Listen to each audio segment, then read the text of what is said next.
जज साहब अपनी ही माँ को वृद्धाश्रम छोड़ आए। आश्रम में माँ का ध्यान रख सके इसलिए वहां के चौकीदार से दोस्ती कर ली थी और उसे कुछ पैसे भी दे दिए थे। चौकीदार के पूछने पर जज साहब ने चौकीदार को अपने दिल की बात आंखों में आंसुओं के साथ बता दी कि घर में पत्नी है जो माँ के साथ बदतमीजी से पेश आती है और पत्नी के कहने पर दोनों बच्चों ने माँ से बात करनी ही बंद कर दी। माँ को अकेलापन लगने लगा और इन सब वजहों से दिन भर रोती रहती थी, इसीलिए उसे आश्रम छोड़ने के लिए आ गए। तो चौकीदार ने कहा, जज साहब आपके सामने सारे सबूत थे कि कौन सही और कौन गलत है, लेकिन अपनी ही माँ के साथ न्याय नहीं कर पाए तो औरों के साथ क्या न्याय करते होंगे आप।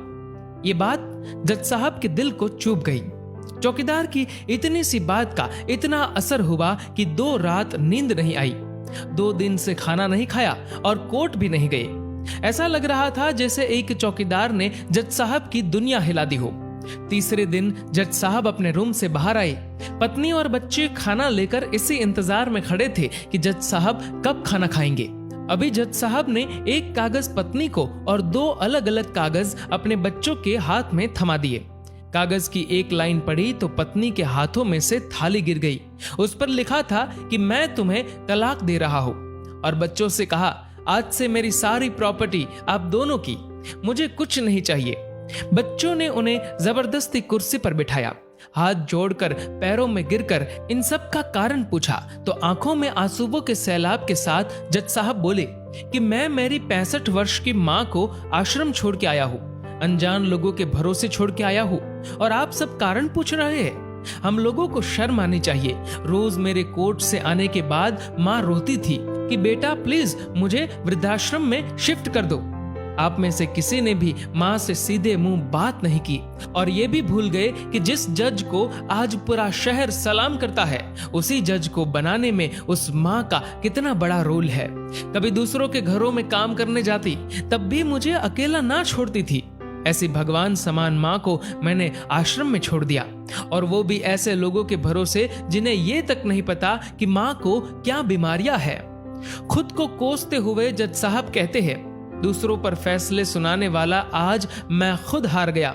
मैं जज नहीं बल्कि गुनहगार हूँ, और मैंने जो गुनाह किया है वो शायद कानून तो माफ कर देगा, लेकिन ईश्वर के कोर्ट में वो कभी माफ नहीं होगा।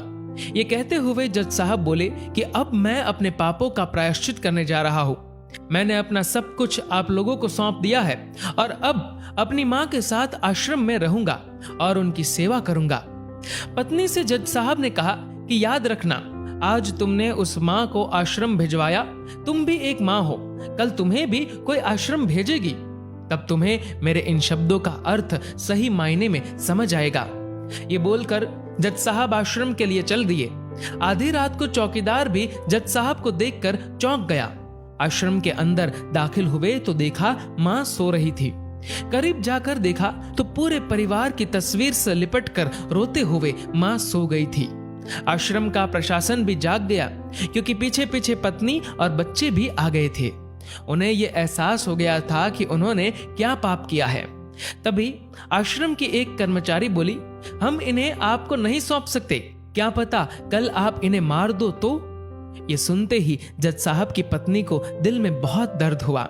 वो बोल उठी कि मैडम जी, शायद हमारे हाथों बहुत बड़ा पाप हुआ है, मानते हैं, लेकिन अब हम इन्हें मारने नहीं, इन्हें एक नया जीवन देने आए हैं। आश्रम के सभी बुजुर्गों की आंखों में आंसू थे। सब के सब रो पड़े। खुशी के आंसुओं के साथ माँ को घर ले आए। लेकिन वही आश्रम में अनेक आंखें ऐसी थी जो किसी ना किसी का इंतजार कर रही थी। माँ तेरा कर्ज मुझसे अदा क्या होगा, तू अगर नाराज है तो खुश मुझसे खुदा क्या होगा। दोस्तों, इस कहानी को लेकर आपकी क्या राय है, नीचे कमेंट करके जरूर बताएगा। और दोस्तों, अगर आपको ये वीडियो पसंद आए तो इस वीडियो को लाइक करेगा और ज्यादा से ज्यादा लोगों तक शेयर करेगा। और ऐसे ही और भी इंस्पिरेशनल वीडियोस के लिए सब्सक्राइब करें हमारे यूट्यूब चैनल को और फेसबुक पर फॉलो करें हमारे पेज को। धन्यवाद।